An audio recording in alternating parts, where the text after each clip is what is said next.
Baik, insyaAllah kita akan bersiaran langsung sebentar lagi. Jadi sahabat-sahabat boleh kongsi dan tularkan pada kenalan-kenalan dan grup masing-masing, insyaAllah. Malam ni kita sambung lagi 30 wasiat Al-Imam Asy-Syafi'i pada wasiat yang ke-17 dan 18 ya. Baik, boleh saya bawakan. Alhamdulillah, malam ni malam Jumaat, penghujung segala hari. Mudah-mudahan Allah Ta'ala menerima dan makbulkan doa kita ya. Assalamualaikum warahmatullahi ta'ala wabarakatuh. Alhamdulillah, wassalatu wassalamu ala rasulillah wa ala alihi wa sahbihi wa man tabi'ahu wa nasrahu wa man wala. Rabbi syrah li sadri wa yassir li amri wa halul 'uqdatam min lisani yafqahu qawli. Allahumma barik lana fi Sya'ban wa ballighna Ramadan. Ya Allah, ya Tuhan kami, berkatilah kami di dalam bulan Sya'ban dan sampaikanlah kami ke dalam bulan Ramadan. Alhamdulillah, kita sudah pun berada pada awal bulan Sya'ban. Mudah-mudahan tak sampai lagi sebulan ini Allah Ta'ala memberkati kehidupan kita, memberikan kurniaan dia dan kebaikan dia, dan kita mohon kepada Allah Subhanahu wa Ta'ala dengan kekuasaannya melenyapkan wabak dan bala yang sedang melanda seluruh dunia, khususnya di negara Malaysia ini, iaitulah COVID-19, coronavirus. InsyaAllah kita meneruskan lagi harian kita kuliah dalam talian, yakni kuliah online yang kita pakai buku himpunan 30 wasiat Al-Imam Asy-Syafi'i rahimahullahu ta'ala. Kita dah masuk hari yang ke-9, perintah kawalan pergerakan, satu malam 2 wasiat, dan malam ni kita akan masuk wasiat yang ke-17 dan juga yang ke-18. Wasiat yang ke-17 iaitulah membetulkan hati, manakala wasiat yang ke-18 adalah istighfar menggoncangkan kerajaan iblis. Baik sahabat-sahabat, sambil tu boleh sebarkan kepada yang lain-lain. Mana yang ada kelapangan boleh sama-sama kita ambil manfaat.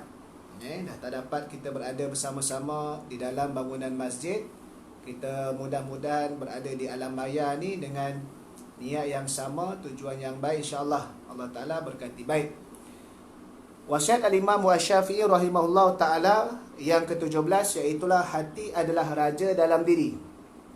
Oleh itu lurus dan betulkan hati supaya empayar kerajaan dirimu tegak di atas al-haq yang tidak disertai dengan iringan-iringan pasukan kebatilan.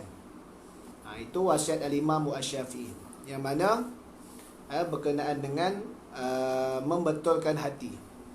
Dan Nabi SAW pun bersabda, ala wa inna fil jasadi mudghah idza salahat salahal jasadu kulluh wa idza fasadat fasadal jasadu kulluh. Ketahuilah, ala wahyal qalb, ketahuilah di dalam badan manusia itu, jasad manusia itu ada seketul daging. Jika elok daging itu, maka eloklah keseluruhan anggotanya, luaran. Jika rosaklah daging itu, maka rosaklah keseluruhan anggota luarannya. Maka ketahuilah daging yang disebutkan itu adalah hati. Sebab itu Al-Imam Asy-Syafi'i kata apa? Hati ni raja dalam diri. Kalau elok hati, insya-Allah anggota luarannya akan turut elok. Kalau hatinya rosak, maka anggota luarannya turut akan rosak. Sebab itu dalam membincangkan bab hati ni banyak terfokus kepada perbincangan akhlak dan juga ilmu tasawuf. Kerana apa? Kerana tazkiyatun nafs, dalam nak kita menyucikan dan membersihkan hati daripada sifat-sifat mazmumah, sifat-sifat yang tercela, supaya dihiasi dengan sifat-sifat mahmudah, sifat-sifat yang terpuji. Sebab itu bila kita sebut tasawuf ini, ma tatajalla bid danaya ma tatajalla bil mazaya wa ma tatakhalla bid danaya. Kita memperhiaskan dengan benda yang cantik, dengan akhlak yang mulia, dan kita menghilangkan, mensunyikan daripada perkara-perkara kotoran tersebut. Jadi hati sebagai raja dalam kerajaan diri mempunyai kelebihan daripada semua anggota zahir. Ia adalah raja luar biasa yang ditaati oleh rakyat, yakni anggota dia. Ia adalah pentadbir manusia yang menjalankan sistem kehidupan yang luas. Sebab itu hati yang senantiasa zikrullah, yang mengingati Allah Subhanahu wa taala, anggota dia akan turut melakukan perkara-perkara ketaatan kepada Allah. Namun kalau hatinya lalai, hatinya tidak tidak mengingati Allah Subhanahu wa taala, maka seluruh anggota dia tadi itu akan melakukan perkara-perkara yang sia-sia. Sebab itu Allah Subhanahu wa taala berfirman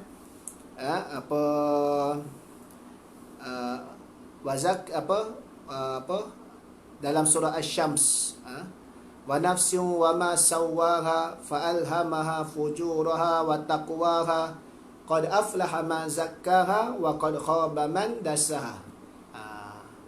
Sadaqallahul azim. Wa nafsin wa ma sawwaha, dan demi jiwa, termasuklah sekali perbincangan hati serta penyempurnaan ciptaannya. Fa alhamaha fujuraha wa taqwaha, maka telah diberikan ilham akan jiwa tersebut, hati itu, mana satu jalan yang fujur, jalan yang tak elok, wa taqwaha, dan jalan yang elok. Qad aflaha man zakkaha, maka beruntunglah bagi mereka yang menyucikan hati mereka.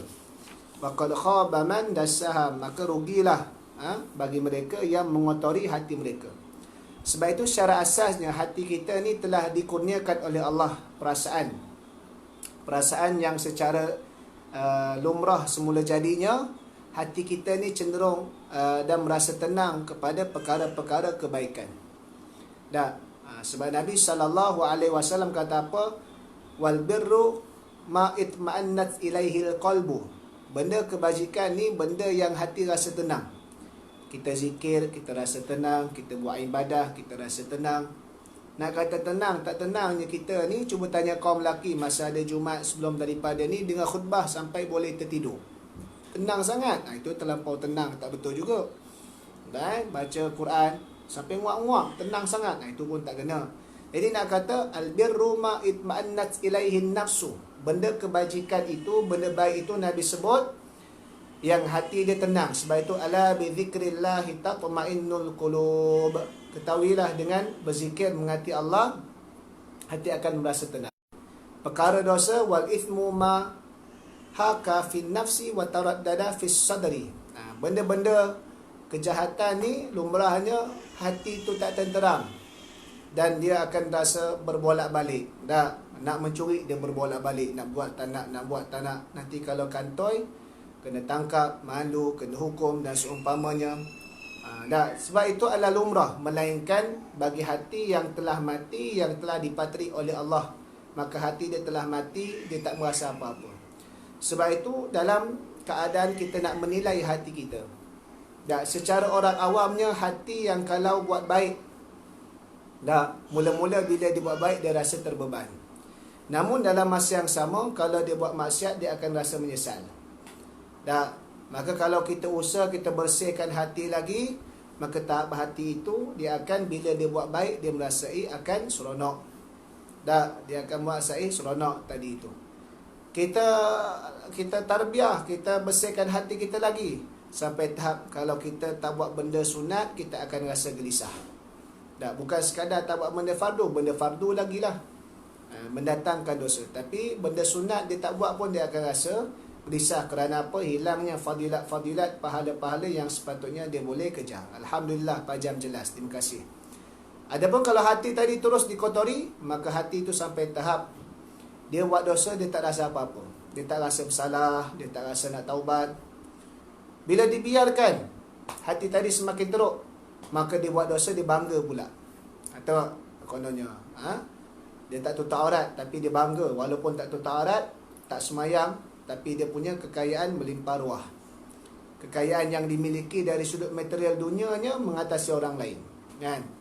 Dibiarkan lagi, hati dia tak dibersihkan, maka dia semakin teruk hati dia tadi itu. Bukan sekadar dia bangga dengan kejahatan, dia tak boleh tengok orang buat baik. Ada je dia tak suka. Tak, walhal tak ada apa-apa pun dengan dia. Tapi bila dia tengok orang tu rajin semayang, orang tu buat baik, hati dia tadi tu dia tak suka. Tak, kalau sekarang ni dalam situasi krisis COVID, apa benda je yang pihak kerajaan buat, ada je. Tak, pimpinan-pimpinan dan macai PH ni tak puas hati. Tak tahulah kenapa. Inilah masalah hati. Nak kata tak cerdik, kadang-kadang ada gelaran kat depan. Datuk Seri ada, kadang-kadang ada doktor ada, kan? Tapi sebab hati tadi tu masalah. Orang sekarang ni sedang sibuk dalam kita nak bekerjasama supaya nak menumpukan fokus nak membantu rakyat dan negara. Tak, sehingga alhamdulillah antara berita yang menunjukkan pimpinan kerajaan sekarang kita ini di bawah Yang Amat Berhormat Perdana Menteri Tan Sri Haji Muhyiddin Yassin tak memotong gaji 2 bulan untuk disumbangkan dalam membantu krisis COVID-19 ini. Itu pun masih ada lagi yang berbunyi. Wallahu alam. Apa masalah sebenarnya? Sebab itulah apabila masalah hati ni tidak dibersihkan, tidak ditarbiah, maka perkara yang baik pun nampak yang tak elok. Sebab itulah perkara pertama sekali disebutkan tadi tu, hati ini adalah raja kepada anggota. Nak boleh cakap benda baik, nak boleh berzikir kepada Allah, hati tadi tu dia kena baik. Kalau hati tadi tu dah dengki kepada orang, dah busuk kepada orang, maka akan menjadikan percakapan dia tadi tu benda yang tak elok saja. Dia punya pandang manusia ni asyik berprasangka sahaja, bukti tak ada. Dia wasangka, dia syak wasangka sendiri. Sebab hati dia tadi tu sudah membenci. Sebab itulah perkara pertama sekali, kadang-kadang masalah yang berlaku di antara manusia ni, dia ada 3 perkara. Yang pertamanya, kalau ada masalah berkaitan dengan sumber, maka kena cek balik sumber tadi tu. Mana satu sumber yang betul ataupun yang tak betul. Maka siapa yang mendapati sumber dia tak betul, maka dia kembali kepada sumber yang betul. Ar-ruju' ilal haq khairum minat tamada fil batil. Kembali berpatah balik kepada kebenaran itu adalah terlebih baik daripada berterusan dalam kebatilan. Ada 2 orang bergaduh tentang satu perkara. Masing-masing ada sumber, ada dalil, ada dia punya hujah. Maka kita tengok hujah dia tadi. Masing-masing menilai hujah dia. Rupa-rupanya ada satu pihak hujahnya tadi tu tak berapa kuat ataupun tersalah. Maka kembali kepada pihak yang tadi tu, yang ada sumber yang lebih kuat. Maka itu adalah jalan penyelesaian dia kalau ada masalah kalangan manusia yang melibatkan sumber. Yang kedua, berlaku masalah kalau ada miscommunication, terlepas pandang ataupun interaksi yang tidak baik, kan? Maka perbaiki pada interaksi tadi tu. Mungkin terlepas pandang, berjumpa, memaklumkan supaya tidak berlaku. Kerana apa? Kerana kadang-kadang interaksi komunikasi tadi tu menjadi punca kepada perbalahan. Namun kalau diperbaiki teknikal komunikasi tadi itu biar sampai maklumat, maka itu adalah jalan yang terbaik. Tapi ada yang ketiga, yang benda ni kita panggil tak dapat nak elak, melainkan masing-masing kena tazkiyatun nafs. Sehingga apa? Sehingga asal daripada pihak yang kita tak suka datang daripada dia, kita akan benci. Benda betul pun kita takkan setuju. Sebab apa? Sebab kita memang sudah membenci kepada orang tersebut. Ini hati tadi tu dia masalah. Berprasangka banyak. Akhir sekali dia menulis, dia menyebarkan berita-berita yang tak betul. Sedangkan lupa ke? Setiap tulisan kita, setiap percakapan kita, setiap tindakan kita akan diperhitungkan di akhirat kelak. Dan kita berada di dalam bulan Sya'ban, yang mana bulan Sya'ban ini memperingatkan kepada kita salah satu peristiwa penting yang berlaku adalah hadithul ifki, fitnah ke atas Sayyidatina Aisyah radhiyallahu taala anha bintu Abi Bakrin As-Siddiq radhiyallahu taala anhu. Difitnahnya oleh Abdullah bin Ubay bin Salul, bapa munafikin, yang mana Sayyidatina Aisyah radhiyallahu taala anha mempunyai skandal dengan Safwan bin Mu'attal balik daripada peperangan Bani Mustaliq. Dan pada ayat 11 hingga 20 Allah Ta'ala sebut salah satu ayatnya, ittalaqawnahu bi'alsinatikum fataquluna bi'afwahikum ma laysa lakum bihi ilm wa tahsabunahu hayyinan wa huwa 'indallahi 'azim. Allah Ta'ala memberi peringatan tatkala bila gempa masyarakat Madinah dengan berita yang tular, yang viral tentang skandal tadi itu, maka berita sensasi, maka ada segelintir masyarakat Islam di Madinah ni yang cakap-cakap juga, nak cakap juga. Ingatlah ketika mana kamu berkata dengan lisan-lisan kamu, dan kamu bercakap tentang suatu perkara yang kamu tak tahu pun, kamu tak ada ilmu padanya. Watah sabu nauhayina, kamu sangka benda yang kamu cakap tu benda yang remeh. Wa huwa indallahi azim, sedangkan benda itu di sisi Allah adalah benda yang sangat besar. Melibatkan fitnah, melibatkan maruah orang, melibatkan hubungan silaturahim, melibatkan kita panggil kesucian isteri Rasulullah sallallahu alaihi wasallam. Tak cakap benda yang tak ada ilmu. Kita rasa benda biasa. Kita tulis kat Facebook rasa biasa. Tapi di sisi Allah benda itu adalah sangat besar implikasi dia. Maka dosa besar kepada mereka yang cakap tanpa ilmu sehingga menyebabkan wujudnya polemik negatif prasangka. Kadang-kadang orang buat elah. Dia buat tanda soal kat belakang. Betul ke ada skandal? Kan? Tanda soal. Lepas tu bila kita tegur dia, saya tak cakap, saya tak buat pernyataan, saya hanya tanya. Tanyanya tadi itu pun niat dah salah, dan tanya itu mewujudkan persepsi yang negatif.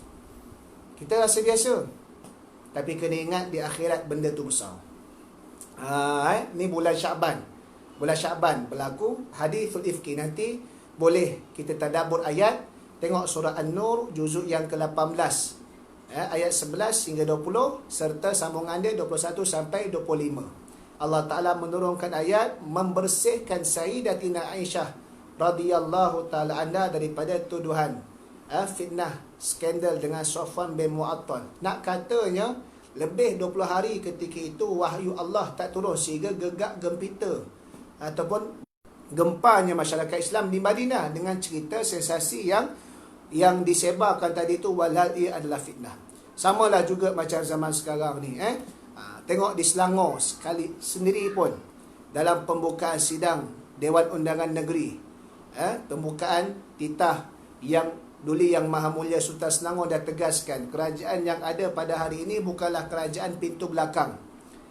Tuanku Sultan Selangor sendiri sebut dia pun terlibat dan memerhatikan bagaimana Ya Sri Paduka Baginda Yang di-Pertuan Agong dalam terus menguruskan hal apabila Perdana Menteri yang lepas Tuan Dr. Mahathir meletakkan jawatan dan menyebabkan bubarnya kerajaan satu persatu. Tapi masih lagi ada orang cakap government, backdoor government, kerajaan pintu belakang. Sultan dah bertitah, benda tadi ada peruntukan kuasa kepada Yang di-Pertuan Agong terhadap proses-proses yang telah dibuat. Dipanggilnya 222 ahli parlimen, kemudiannya dibuatnya majlis raja-raja, kemudian dipanggil ketua-ketua parti politik, minta cadangan nama, dan akhir sekali melantik yang berdasarkan rekod daripada proses tadi itu, pada hemah Sri Paduka Baginda Yang di-Pertuan Agong adalah mereka yang mendapat sokongan majoriti. Masih lagi ada cakap backdoor government, kerajaan pintu belakang. Kamu rasa benda biasa. Kena ingat benda tu akan dihisap oleh Allah Subhanahu wa Ta'ala di akhirat kelak. Ni pakcik-pakcik, sahabat-sahabat, kenalan-kenalan, dalam kita berpolitik sekalipun kena ada dosa dan pahala dia. Kena ingat apa yang kita sebut tadi itu adalah menyebabkan kesan dia ke akhirat kelak. Sebab itu apa yang kita sebut menggambarkan apa yang ada dalam hati kita. Adakah hati kita ini baik ataupun hati kita ni dah buruk? Kerana apa? Kerana politik dendam yang ada dalam diri kita. Sebab itu maka sama-sama kita perlu mentarbiah diri kita dan mentarbiah hati kita ini supaya tindak tanduk kita ni berpandukan panduan wahyu daripada Allah Subhanahu wa Ta'ala. Senantiasa bermuhasabah, senantiasa berzikir. Tapi kalau hati yang telah mati, na'udzubillahi min zalik, buatlah apa sahaja perkara, maka tidak ada betul pada pihak dia, kerana apa yang diinginkan adalah kepuasan dan kemahuan nafsu dia semata-mata, tanpa mengira atau tanpa melihat sempadan dan juga batasan dosa dan pahala. Sebab itu hati-hati Perkara yang perlu kita perbaiki dan perlu kita tekankan adalah penyucian jiwa dan membersihkan hati kita supaya tak terpengaruh dengan tipu daya serta bisikan syaitan tadi itu. Maka didiklah hati kita dengan berpandukan ilmu dan akal fikiran yang waras, dan berpandukanlah akal fikiran dan ilmu tadi itu menerusi wahyu daripada Allah Subhanahu wa taala. Baik, kita masuk kepada wasiat Al-Imam Asy-Syafi'i rahimahullahu taala yang ke-8, di mana Al-Imam Asy-Syafi'i rahimahullahu taala menyatakan, ketahuilah bahawa istighfar yang diucapkan dengan betul mampu menyebabkan syaitan lari ketakutan dan menggoncangkan empayar iblis di istana kerajaannya. Ini kelebihan istighfar dan kekuatan istighfar. Sebagai umat Islam, umat baginda sallallahu alaihi wasallam, maka istighfar ni tak boleh tidak kita kena melaziminya. Nabi sallallahu alaihi wasallam yang maksum, terpelihara daripada dosa sekalipun, bahkan telah dijanjikan syurga oleh Allah Subhanahu wa taala. Dalam hadis disebutkan istighfar baginda sallallahu alaihi wasallam lebih 70 kali. Bahkan adalah satu hadis dinyatakan 100 kali. Kita yang senantiasa terdedah kepada dosa, yang pastinya ada kesalahan. Kullu bani Adam khata'. Setiap anak cucu Nabi Adam itu pasti melakukan kesalahan. Wa khairu khata'in tawwabun. Yang sebaik-baik orang yang melakukan kesalahan itu adalah mereka yang kembali bertaubat. Kita yang terdedah kepada dosa, dah belum lagi dijamin syurga, cuma kita mengharapkan untuk dapat masuk syurga dengan rahmat dan redha Allah, maka kita kurang bilangan dia istighfar daripada baginda sallallahu alaihi wasallam. Maka tidak patut. Dah dari sudut kualiti memang takkan dapat samalah dengan kualiti istighfar baginda sallallahu alaihi wasallam. Namun yang boleh kita usahakan bilangan tadi tu janganlah sampai kurang. Paling-paling tidak kita menyamai dengan bilangan istighfar baginda sallallahu alaihi wasallam. Dan istighfar ni fadilat dia menghapuskan dosa, dan bila terhapusnya dosa maka akan melapangkan kehidupan kita. Seumpama kalau kenderaan bawa muatan yang berat, bahkan melebihi timbangan muatan yang dibenarkan, maka bagaimana kenderaan tadi itu nak berjalan dengan pantas? Sudah pasti akan memberikan bebanan dan tak dapat nak bergerak dengan pantas. Tapi kalau kenderaan tadi itu kosong, tak ada muatan dalam timbangan yang perlu dibawa bebanan, maka dia dapat bergerak dengan lebih pantas. Begitulah kehidupan kita. Kenapa banyak sangat masalah dalam kehidupan kita? Masalah sosial, masalah kesempitan wang, masalah sekian. Mungkin di sana kerana adanya dosa-dosa dan kesilapan kita yang belum kita bertaubat kepada Allah Subhanahu wa taala. Maka wajar, bahkan menjadi wajib untuk bertaubat kepada Allah Subhanahu wa taala. Hukum istighfar ni adalah bermaksud untuk bertaubat. Maka apa hukum bertaubat? Adalah wajib. Kerana apa? Mereka yang tidak bertaubat mendedahkan diri kepada dosa, dan dosa tadi itu dihukumkan dengan hukuman balasan di neraka. Sebab itu hukum bertaubat ni wajib. Dan bila kena taubat? Nak tunggu tua? Tidak. Senantiasa Allah Ta'ala sebut, wasari'u ila maghfiratin min rabbikum wa jannatin arduhas samawati wal ard u'iddat lil muttaqin. Bersegeralah kepada pengampunan Tuhan kamu, serta ganjaran syurga yang luasnya seluas langit dan bumi, yang disediakan ganjaran itu kepada orang-orang yang bertakwa. Maka wajib bertaubat. Jangan tunggu tua, jangan tunggu sakit, kerana kita tak tahu mati itu bila. Ajal, kematian seseorang itu telah ditetapkan oleh Allah. Kullu nafsin dha'iqatul maut. Setiap yang bernyawa pasti akan mati. Walikulli ummatin ajalwa. Setiap umat itu ada tempoh dia. La yastakhiruna sa'atan wa la yastaqdimun. Tidak akan cepat, tidak akan lewat walaupun sesaat, dan tidak akan cepat walaupun sesaat. Dia tepat yang telah ditentukan oleh Allah. Maka kita tak tahu mati kita bila. ada orang dapat tanda-tanda kematian. Mungkin sakit, kan? Ada orang mati secara mengejut. Tak ada tanda. Khabar-khabar, tak khabar. Kan? Jadi, sebab itu, syarat nak mati ni bukan tua. Syarat mati ni bukan sakit. Syarat mati ni bukan kena ada penyakit kronik. Tapi syarat mati ni adalah satu saja, iaitulah hidup.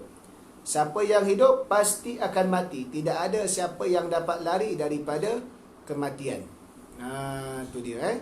Jadi sebelum kita mati, kita tak tahu bila kita mati, maka wajib kita taubat. Maka perlu taubat senantiasa dan bersegera. Istighfar adalah salah satu lafaz sebagai tanda kita bertaubat kepada Allah Subhanahu wa taala.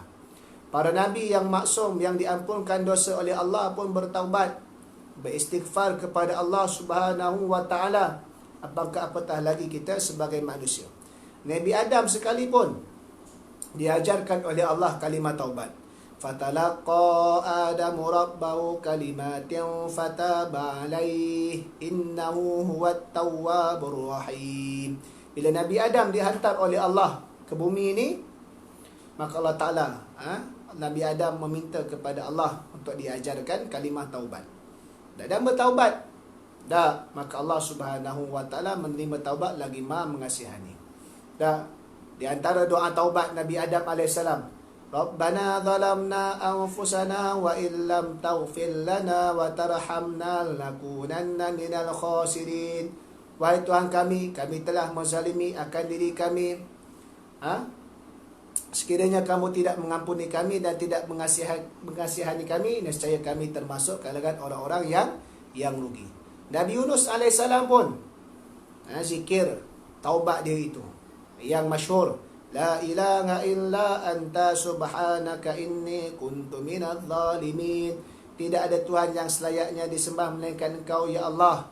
Maha suci Engkau, sesungguhnya aku adalah kalangan orang-orang yang melakukan zalim, yakni menzalimi diri dengan buat kesalahan. Maka ambillah peluang taubat ini kita semua sebagai umat Islam dalam situasi COVID-19 ini, untuk sama-sama kita bermuhasabah diri kita. Kita sama-sama memperbanyakkan taubat kita kepada Allah Subhanahu wa taala, istighfar kita kepada Allah Subhanahu wa taala. Mudah-mudahan ia sebagai ujian dalam nak membersihkan dunia pada hari ini dan membersihkan umat Islam secara khususnya daripada dosa-dosa, supaya bila keluar selepas daripada ujian COVID-19 ini dalam keadaan umat Islam yang diberikan ganjaran yang baik oleh Allah Subhanahu wa taala. Berhentilah daripada menuding jari mana-mana pihak. Berhentilah daripada bermain hanya sentimen politik semata-mata sebagaimana pemimpin-pemimpin PH dan Macai. Ingatlah sikit kepada Allah. Ingatlah balasan di akhirat. Ambil dalam peluang ini kita kerjasama dalam perkara-perkara kebajikan yang mana memfokuskan maslahat negara dan juga rakyat umum, serta ambillah peluang bagi umat Islam khususnya ini untuk kita bertaubat, bermuhasabah, kita tingkatkan amalan kita. Mudah-mudahan Allah Ta'ala meredai akan kehambaan kita dan dia melenyapkan kita daripada wabak bala bencana yang sedang kita hadapi sekarang ini. Sehingga ke saat ini kita telah dilaporkan sebanyak 23 kes kematian. Kes pula dah lebih 2,000 tak silap, betul Maka ini adalah satu perkara yang membimbangkan kita. Bahkan dengan tempoh perintah kawalan pergerakan, juga menerima tempias dari sudut ekonomi, terutamanya mereka yang bekerja secara sendiri di sektor-sektor swasta, terutamanya peniaga-peniaga kecil. Dan maka ada ekonomi, walaupun alhamdulillah diusahakan di peringkat kerajaan, lembaga zakat negeri-negeri serta pihak-pihak masjid dan surau, dalam usaha kita nak bantu inilah yang kita sebut dalam keadaan kita susah, kita berat sama dipikul, ringan sama dijinjing. Maka ambillah tempoh ini kita taubat, kerana taubat itu sebagai tanda kehambaan kita kepada Allah Subhanahu wa taala, dan taubat juga menghindarkan individu daripada terlanjur melakukan kesalahan, menyalahkan orang lain dan menyebut perkataan dan ucapan yang tidak terpuji. Sebaliknya, selalu menyebut nama-nama Allah Subhanahu wa taala dan terus memohon keampunan Allah Subhanahu wa taala. Nah, apa ni? Padu Amir Zubairi, padu macam dengar suatu tak sat, apa benda tak sat. Amir Zubairi rajin sekarang baca Quran secara live. Bagus. Jadi sama-samalah kita mengamalkan apa yang disebutkan oleh Imam Syafi'i, dan disebutkan juga istighfar adalah memohon keampunan atas segala dosa dan kesalahan. Kita ni sebagai umat yang terdedah dengan dosa dan kesalahan. Jikalau dosa dan perbuatan yang kita lakukan itu termasuk dalam dosa besar, di samping beristighfar, kita juga perlu bertaubat. Kerana istighfar dan taubat selalu berkaitan antara satu sama lain. Kalau ada dosa yang melibatkan manusia, kita kena minta maaf kepada dia. Kita pulangkan balik hak dia kalau kita ada ambil hak dia, atau kita gantikan hak kalau yang telah dihilangkan atau dirosakkan. Dan mana kalau yang biasa, taubatnya adalah kita berhenti daripada buat salah, kita menyesal daripada atas kesalahan yang kita lakukan, dan kita berazam tidak mahu buat lagi. Kalau yang melibatkan dosa yang ada kafarah, maka kena tunaikan kafarah. Kalau yang ada melibatkan dosa yang perlu kita qada, maka perlu kita qada tadi tu. Maka istighfar ni adalah kekuatan dia boleh menakutkan iblis. Kerana apa? Kerana anak Adam itu kembali kepada Allah. Tidak terus hanyut dengan tipu daya yang dipasang atau yang dilontarkan oleh iblis, laknatullah tadi itu. Mudah-mudahan kita selamat daripada tipu daya iblis.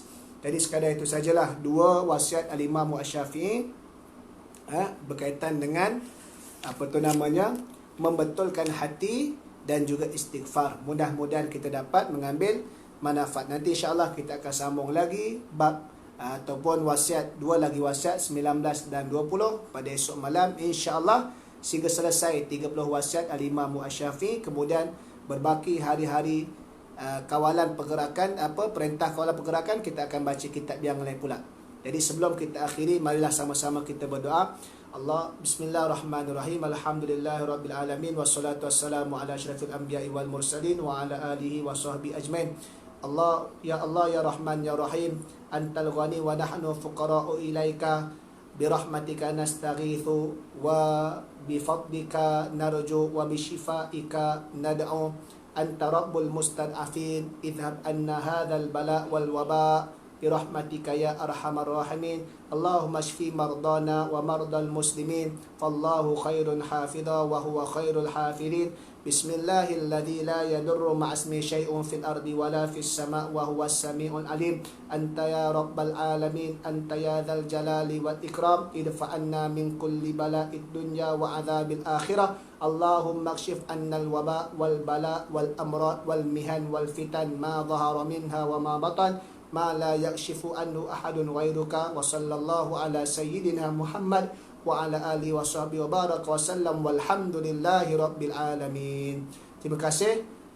Jumpa lagi insya-Allah. Dapatkan rakaman kuliah dalam talian, kuliah online daripada wasiat yang pertama sampai wasiat yang sebelum ini di YouTube Zuhaili Saiman. Jangan lupa subscribe. Assalamualaikum warahmatullahi taala wabarakatuh.